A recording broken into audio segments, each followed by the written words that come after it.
Muchas gracias por la presentación. Yo soy Fernando Pimienta, soy médico especialista en medicina de emergencias, trabajo acá en el ISMED y también con la Universidad del Rosario. Soy docente de ultrasonido focalizado para las especialidades de medicina de emergencias y cuidado intensivo. El día de hoy les voy a hablar del enfoque de disnea por ultrasonido, sobre todo basándonos en la estrategia que nos propone el protocolo Blue. Antes de empezar a ampliar un poco lo que son los algoritmos de disnea, primero deberíamos preguntarnos qué es la disnea. En últimas podríamos llegar a qué es la incómoda conciencia de dificultad para respirar. Basados en esto podemos entender que hay múltiples patologías que se pueden asociar a la disnea, incluso unas que se unen con las otras, como es el caso de la falla cardíaca y el EPOC, que varios pacientes pueden llegar a tener ambas patologías y quedamos con la dificultad diagnóstica a la hora de cuál fue probablemente la causa de la disnea de este paciente. Eso por mencionar algunas, pero podemos tener algunos pacientes que se les deteriora la clase funcional, que presentan neumonía o incluso orígenes vasculares como el caso del tromboembolismo pulmonar, sin dejar de lado otras causas comunes como lo es el asma o la presencia de trombosis venosas profundas que posteriormente van a producir un tromboembolismo pulmonar. Entonces, basado en esto, nos podemos dar cuenta que existen varios paraclínicos que podemos tomar al ingreso en urgencias que pueden llegar a tomar o pueden llegar a demorar un poco el diagnóstico. Por eso la importancia del ultrasonido. Y probablemente en distintas charlas les han hablado de estas ventajas, como el que no tiene radiación, el que lo podemos hacer a la cabecera del paciente y lo interpreta el clínico, la persona que está a cargo en ese momento del paciente, de ahí también gran importancia. Se demora pocos minutos a la hora de hacer, quien ya tiene el entrenamiento para realizarlo. Podemos hacer distintos exámenes a lo largo del tiempo y ver si nuestras terapéuticas han funcionado al paciente.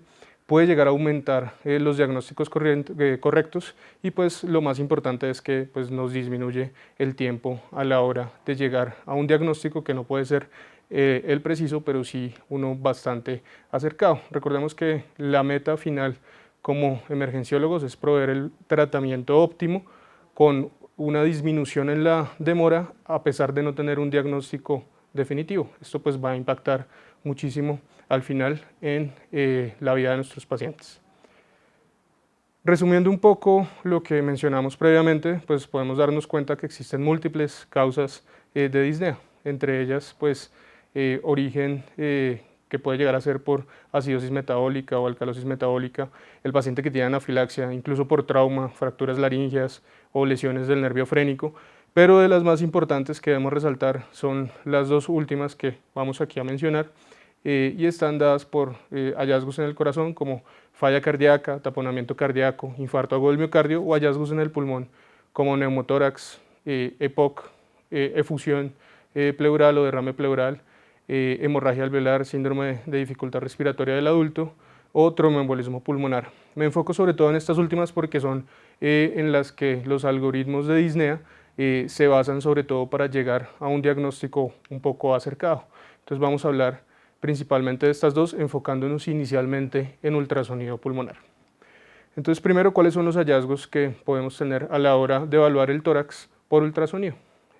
Antes de ampliar un poco esto, debemos mencionar que los transductores que podemos utilizar para evaluar el tórax pueden ser cualquiera de los tres más comunes, el A que es el convexo, el B que es el lineal y el C que es el cardíaco. Esto nos permite la evaluación y las preguntas que hacemos a la hora de evaluar el tórax con las preguntas a la cabecera del paciente. Y lo otro es las zonas que podemos llegar nosotros a evaluar a la hora de mirar el tórax por ultrasonido. Entonces, una de las propuestas nos la da el doctor Daniel Linkestein en su propuesta del protocolo Blue, donde divide el tórax como lo vemos en la pantalla. Ponemos dos manos, una sobre la otra, en el tórax del paciente, utilizando como referencia medial la línea external y como referencia superior la línea que nos da la clavícula. La mitad de cada una de estas manos nos da el punto superior y el punto inferior, y del punto inferior, si nos desplazamos lateral y posteriormente, podemos encontrar el último punto que también es de bastante utilidad, conocido como el punto PLAPS, que es el que vemos a la derecha de la pantalla. Y el doctor Giovanni Volpicelli también nos da una propuesta de cómo evaluar el tórax dividiéndolo en estos 4 cuadrantes. lo divide utilizando la línea paraesternal, la línea axilar anterior y la línea axilar posterior, y entre el quinto y el sexto espacio intercostal traza una línea que va también hasta la región posterior para dividir el tórax en 4 cuadrantes. Algunas dificultades de este podría ser que, como nos damos cuenta, la zona 2 y la zona 4 están como alrededor de donde encontramos el hígado. Por ende, en estas zonas a veces es difícil encontrar regiones pulmonares a la hora de evaluarlo. Sin embargo, podríamos ver en algunos pacientes en estas zonas parte del tejido pulmonar por ultrasonido. Es importante también resaltar que las regiones posteriores las debemos evaluar. Lo que debemos hacer es bordear la escápula y alrededor de ellas, en las líneas paravertebrales, podemos ver algunas zonas pulmonares, y sobre el ángulo escapular, justo debajo de él, podemos tener otras regiones pulmonares. Esto cobra bastante relevancia también hoy en día con todo lo que tiene que ver con los hallazgos de neumonía por COVID-19, que podemos evaluar también las regiones posteriores.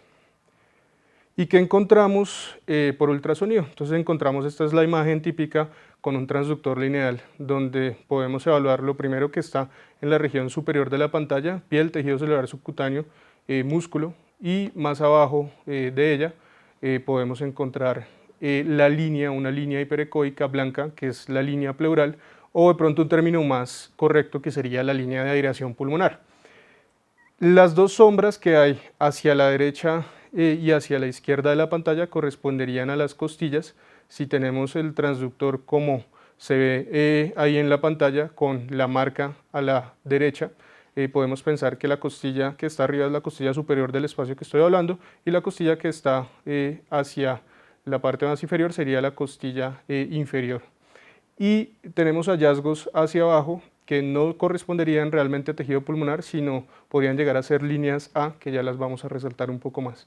En últimas, este sería el esquema de lo que encontramos normalmente en el pulmón.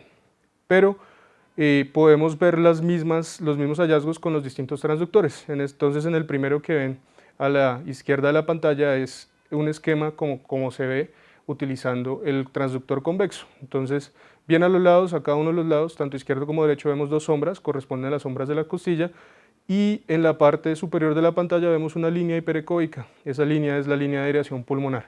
En la del medio, lo mismo que vimos ahorita, solo que debido a las características que tienen los transductores lineales, pues vamos a ver muchísimo mejor las estructuras superficiales. Y ya sobre el final de la pantalla vemos la línea de aireación pulmonar o la línea pleural. Y el transductor cardíaco en últimas, que es el que vemos a la derecha de la pantalla, también nos otorga más o menos la misma visualización. Vemos a los lados, más en abanico, las costillas, y en la mitad vemos inicialmente en la región superior de la pantalla la línea de aireación pulmonar con líneas que se repiten, que son las imágenes de reverberancia, conocidas como líneas A. Esto es normal verlo en el pulmón. Vamos a resaltar algunas de las patologías que podemos encontrar en el paciente que curse con disnea. Inicialmente podemos tener así un tórax que estamos evaluando con un transductor lineal, costilla y costilla, la línea de aireación pulmonar, y vemos que no se mueve. Le podemos poner modo M a esta región que nos está moviendo y vemos este código de barras que es diciente de un paciente que tenga neumotórax. También podemos ver un movimiento sobre la línea pleural. Entonces vemos ahí como esa línea blanquita de aireación pulmonar se está moviendo, y si le ponemos modo M a esto también lo podríamos ver en modo M, que es el conocido como el signo de la arena y playa, que eso significa que el paciente no tiene neumotórax, es una región del tórax que se ve normal. También podemos ver patologías que empiezan a afectar el intersticio del pulmón, y esto se ve manifestado porque empiezan a aparecer unas líneas verticales que están viendo ahí. Si nos concentramos en el lado izquierdo de la pantalla, vemos que aparece una que otra. Esas líneas van desde donde empieza la línea pleural hacia abajo al fondo de la pantalla. Tener una o dos por espacio intercostal es normal, pero ya cuando empiezan a aparecer 3 o más, ya empezamos a pensar que hay un problema en el intersticio, un síndrome intersticial. Entonces vemos como la segunda imagen que sigue hay más confluencia de estas líneas, la tercera imagen más aún, y en la última están tan unidas que vemos casi que un blanqueamiento pulmonar, o conocido como una imagen en cascada, que esto nos habla de que ese pulmón se ha llenado probablemente más de agua, que ese intersticio puede estar más inflamado en esa zona. Y conforme avance el problema en el intersticio, se pueden llegar a consolidar el pulmón. Entonces la imagen que vemos a la izquierda nos muestra un pulmón hepatizado, es casi que el hígado lo que estamos viendo si no lo diferenciamos muy bien de lo que se ve a la derecha de esa misma imagen. Entonces vemos incluso cómo le entra aire, que es cuando se pone blanco esa región anecoica, es cuando le entra aire ahí al pulmón y es conocido como un broncograma aerodinámico. O también vemos imágenes de consolidación dadas por atelectasia, que es más significativo lo que se ve a la derecha de la pantalla. O aquí, donde podemos tener una atelectasia dada por la cantidad de derrame pleural que estamos viendo a la izquierda de la pantalla, se alcanza a ver parte del pulmón y ese pulmón se ve comprimido, o sea, se ve atelectásico, o incluso podemos ver, como se ve a la derecha de la pantalla, imágenes donde el agua que hay alrededor del pulmón o ese derrame pleural empieza a tabicarse. Entonces esto nos da una visualización rápida y nos otorga como un estado inicial de cuál podría llegar a ser la patología que está cursando el paciente y por el cual se está quejando de disnea.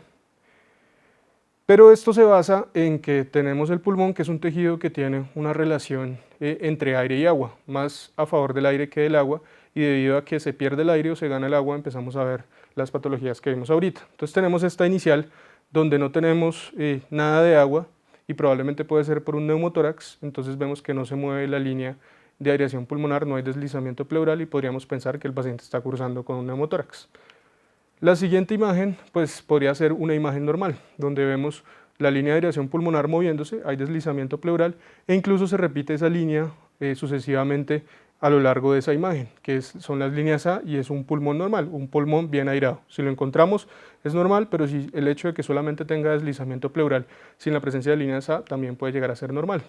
Conforme ese pulmón va perdiendo aire y se va llenando un poco más de agua o se va inflamando el intersticio pulmonar, empiezan a aparecer esas líneas verticales que van desde donde empieza la línea de aireación pulmonar hacia el fondo de la pantalla y que ya mencionamos y se llaman líneas B.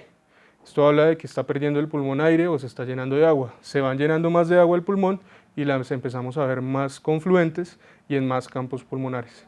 Tanto que al final se puede llegar a consolidar y vemos esta imagen que ya la repasamos ahorita. Esto es una imagen de hepatización pulmonar, consolidación, o incluso empezamos a tener derrame pleural y este derrame pleural lo vemos así como esa imagen anecoica que nos produce incluso en el pulmón la parte que se alcanza a ver ahí del pulmón que se empieza a volver un pulmón atelectásico. Pero ¿qué está pasando en el intersticio? Repasemos de nuevo con estas imágenes donde lo que se ve como un panal de abejas corresponde al intersticio. La primera imagen, neumotórax, nos separa las dos pleuras que son esas dos líneas horizontales azules que estamos viendo. Si vemos eso, no vemos deslizamiento pulmonar y si le ponemos modo M vemos el código de barras. Un pulmón normal es el que le sigue donde pues las líneas pleurales están juntas, vemos el deslizamiento debido a ese aire que llega hasta allá y eso lo vemos como el signo de arena y playa en el modo M y el deslizamiento pleural normal con líneas A. Conforme empieza a inflamarse ese intersticio, los septos interlobulillares empiezan a manifestarse y a verse mucho mejor por ultrasonido y por eso empezamos a ver esas líneas de reverberación separadas que son las líneas B. Se consolida el pulmón y podemos ver la imagen de hepatización pulmonar o si se llena el pulmón de derrame, vemos el derrame pleural que nos separa también las líneas de la pleura. Repasemos un poquito más de los hallazgos que encontramos. Lo que es normal es ver esto, las líneas A, la línea de aireación pulmonar y las líneas A que se repite esa línea constantemente. Eso es normal, un pulmón bien aireado. Y lo otro que podemos llegar a ver, esto es normal como se ve en el video, ahí vemos la línea de aireación pulmonar y cómo se desliza esa línea con muchas lineecitas similares horizontales que son las líneas A. Y lo otro importante a resaltar, porque es lo que se va a basar la mayoría de los algoritmos de disnea, son las líneas B, que van desde donde inicia la línea de aireación pulmonar hasta el final de la pantalla. Hablemos del protocolo Blue. Entonces, este es el inicial, o digamos el más completo, descrito sobre el 2008 por el doctor Daniel Dinkstein, donde propuso un protocolo para poder diferenciar las distintas diagnósticos del paciente con disnea. Entonces, en su protocolo inicial, él se dio cuenta que tuvo un diagnóstico correcto del 90.5% de los casos. Fue hecho solo con 260 pacientes, pero tenía una gran variedad de patologías como las que mencionamos: neumonía, edema pulmonar, EPOC, asma, tromboembolismo pulmonar y neumotórax. Y para esto tuvo una precisión diagnóstica bastante alta, del 90%. ¿Cómo lo dividió él? En estos perfiles que ya con lo que hablamos previamente los podemos reconocer. Un patrón A en todos los campos pulmonares, un patrón B en todos los campos pulmonares, un patrón AB, que es tener en un campo pulmonar normal y en un campo pulmonar líneas B, o incluso en una zona pulmonar líneas B, y otro que nos falta acá que sería el patrón C o patrón de consolidación. Entonces, basado en eso, dio las posibles causas diagnósticas. Ahora veamos que el ultrasonido versus el gold standard para la causa de disnea de origen pulmonar tiene una sensibilidad y especificidad bastante alta. Veamos cómo para derrame pleural, para consolidación, síndrome intersticial, neumotórax, tiene unas sensibilidades por encima del 80%. De ahí la importancia y la precisión diagnóstica que tenía el doctor. Entonces los perfiles los podríamos dividir en dos, un perfil de consolidación alveolar y un perfil de síndrome intersticial. El síndrome intersticial podría llegar a ser difuso o podría llegar a ser focal. Entonces el patrón de consolidación alveolar, tenemos dos patrones grandes. El primero que es la hepatización pulmonar, que es consolidación, ahí lo vemos con el broncograma aéreo, o un patrón de atelectasia. Esa atelectasia que estamos viendo ahí es una atelectasia pasiva por la cantidad de derrame pleural que hay alrededor. O tenemos en el síndrome intersticial, que hay varias causas, entre ellas el síndrome de dificultad respiratoria del adulto, el edema pulmonar de origen cardiogénico o incluso neumonía, que nos da esta apariencia de líneas B, que pueden llegar a ser focales o difusas. Ya vamos a discutir cada uno de ellos. Pero, ¿será que estas líneas B sí se asocian con la presencia de falla cardíaca en un paciente? Este estudio es interesante porque se responde la asociación de líneas B con el BNP. Entonces, la presencia de un BNP elevado o la presencia de varias líneas B también pronosticaba tener un BNP positivo o elevado. Entonces veamos que la sensibilidad y la especificidad para tener esto es bastante alta, del 0.92% en adelante, con unos LRs tanto positivos como negativos importantes. Entonces es decir que la presencia de líneas B incluso nos indica un ProBNP elevado, que ese es el que a veces utilizamos nosotros en urgencias para diferenciar qué paciente tiene disnea de origen cardiogénico. Resaltar que los puntos PLABS, el último punto que nos dio el doctor Daniel Lichtenstein en el protocolo Blue, es bastante importante para ver las zonas donde hay derrame y neumonía. Entonces en estas zonas podemos ver esto, donde tenemos el hígado, la línea que correspondería al diafragma y del diafragma hacia arriba el pulmón. En esa zona podemos ver consolidaciones y derrames, por eso es bastante importante. Aquí vemos una consolidación en el punto PLABS, incluso con el broncograma aerodinámico. Repasemos qué nos dice el protocolo Blue. Entonces vemos en la región superior donde nos dice que vemos deslizamiento pulmonar, si está presente, luego nos preguntamos si hay perfil B, si es el perfil B difuso en todos los campos pulmonares, hablamos de edema pulmonar, si hay perfil A, que es lo normal, o sea, líneas horizontales, líneas A, nos preguntamos si, como el paciente llegó por disnea, nos preguntamos si de pronto tiene trombosis venosa profunda y que el origen de la disnea sea un TEP, entonces vamos a las piernas y hacemos un ultrasonido por compresión y vemos que puede llegar a tener trombos en las piernas. En ese caso nos iríamos hacia el diagnóstico de tromboembolismo pulmonar. En el caso de que las venas no tengan trombos, pues nos vamos a evaluar los puntos PLABS. Si los puntos PLABS son positivos, pues es porque de pronto tiene neumonía o un derrame, y si los puntos PLABS son negativos, significaría que es un pulmón normal. En ese caso, el pulmón normal, con un paciente con disnea, el origen podría llegar a ser EPOC o asma, o incluso pues disnea de origen psicogénico. Si es un patrón AB, o sea, en un lado patrón A y en el otro lado líneas B, o un patrón C, sería diagnóstico de neumonía. Si el deslizamiento pleural está bolido, pero tiene presencia de líneas B, sería bolido en esa zona por la presencia de una neumonía, o si está bolido y tiene líneas A, buscamos el punto pulmonar, que en la charla de pulmón se dieron cuenta que era 100% predictiva de que el paciente tiene un neumotórax y tiene el punto pulmonar. Si no tiene punto pulmonar, pues ahí sí empezaríamos a buscar otras causas de disnea. Este es un protocolo bastante importante. Lo que nos faltaría además aquí para darle algo más de poder a este protocolo sería la evaluación del corazón. Ya vemos cómo en algunos otros protocolos la incluyen y aumenta un poco más su sensibilidad. Pero este protocolo lo han ampliado y han hecho varios estudios donde pretenden ver qué ha impactado, sobre todo el tiempo para el inicio del tratamiento. Entonces veamos acá como el grupo del protocolo Blue se demoró la mitad o incluso menos para el diagnóstico y el inicio del tratamiento. De ahí la importancia. Y pues si vemos en la siguiente gráfica también vemos que menos de la mitad del tiempo en comparación con el grupo control de las imágenes y los estudios diagnósticos que comúnmente utilizamos en los pacientes que llegan por disnea.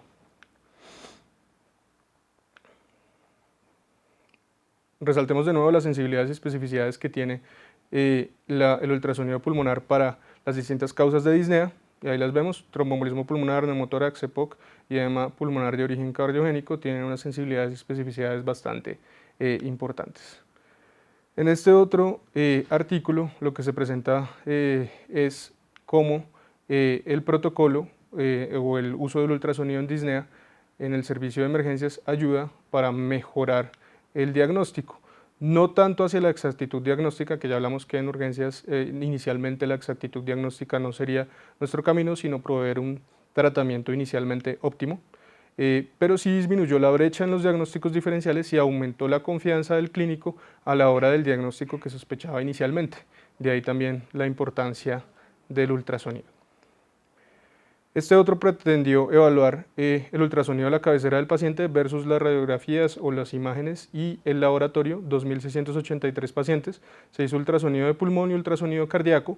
El ultrasonido cardíaco, acá ya vemos que es la ampliación a lo anterior, quería ver dilatación de cavidades derechas, que nos hablaba más hacia aumento de presiones en esas zonas, que sería más hacia el lado de un tromboembolismo pulmonar. La estimación subjetiva de la fracción de eyección o la presencia de líquido pericárdico, y la vena cava inferior, que la utilizaban como una medición indirecta de las presiones en la aurícula derecha y nos ayudaba a guiar la necesidad de terapia o líquidos en estos pacientes. Veamos cómo el coeficiente kappa, que es la relación o la concordancia que hay entre los dos, era bastante cercana, por ende lo que ayudó el ultrasonido es una disminución significativa a la hora del tiempo diagnóstico de estas patologías.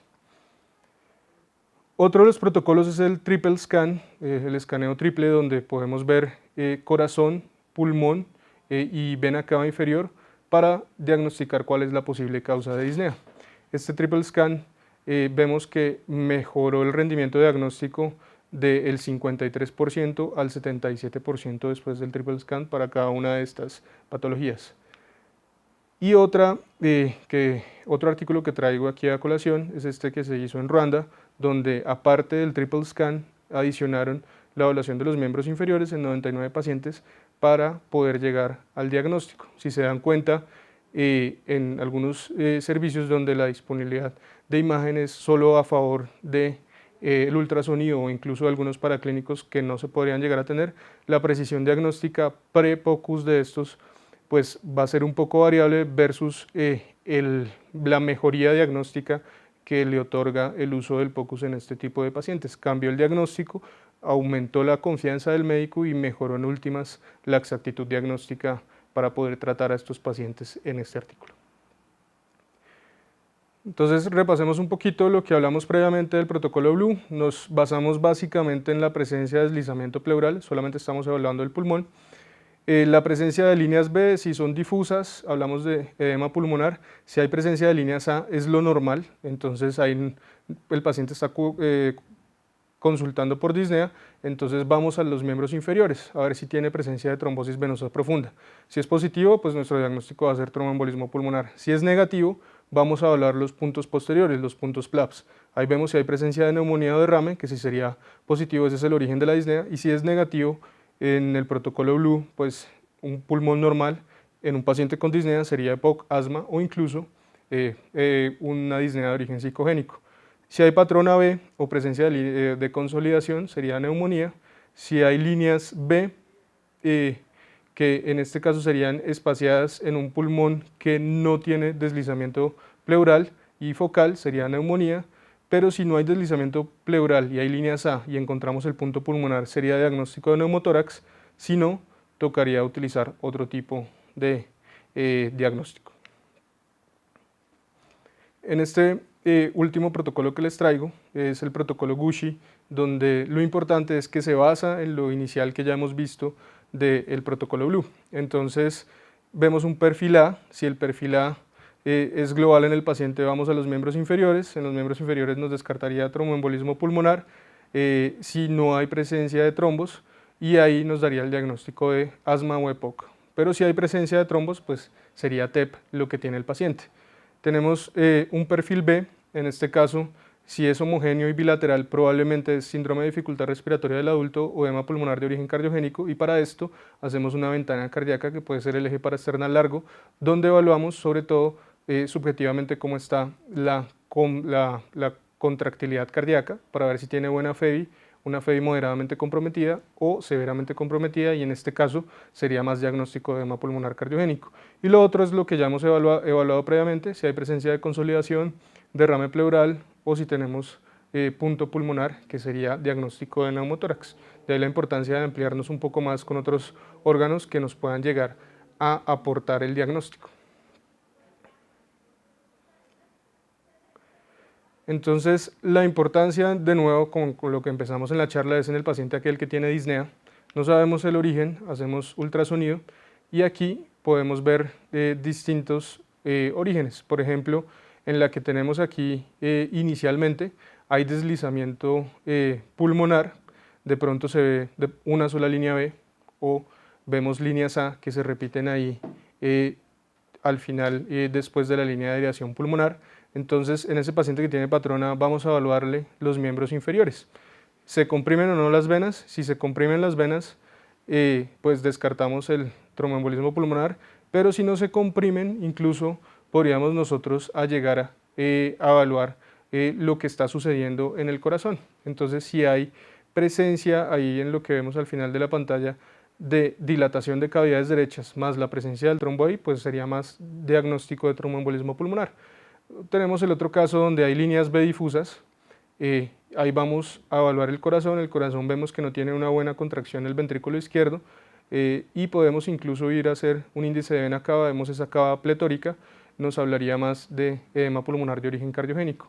Bueno, aquel paciente que no tiene deslizamiento pulmonar, le ponemos modo M incluso si queremos diagnosticar el neumotórax o buscar el punto pulmonar, que sería 100% diagnóstico de neumotórax, o en últimas el paciente que tiene consolidación pulmonar, donde ahí el diagnóstico sería en el contexto clínico probablemente neumonía la que presenta el paciente. Entonces vemos cómo todo el abordaje, tanto clínico inicial, la sospecha, y el hacer un abordaje multiorgánico, pues favorece a estos diagnósticos, a disminuir el tiempo diagnóstico y a iniciar un tratamiento óptimo para estos pacientes. Entonces la decisión va a ser más rápida y lo otro importante que va a ser un inicio de tratamiento óptimo. Por eso podemos decir que el ultrasonido pulmonar sería como la extensión del estetoscopio, la insonación sería el quinto pilar del examen clínico y es hacia donde deberíamos ir todos. Muchas gracias.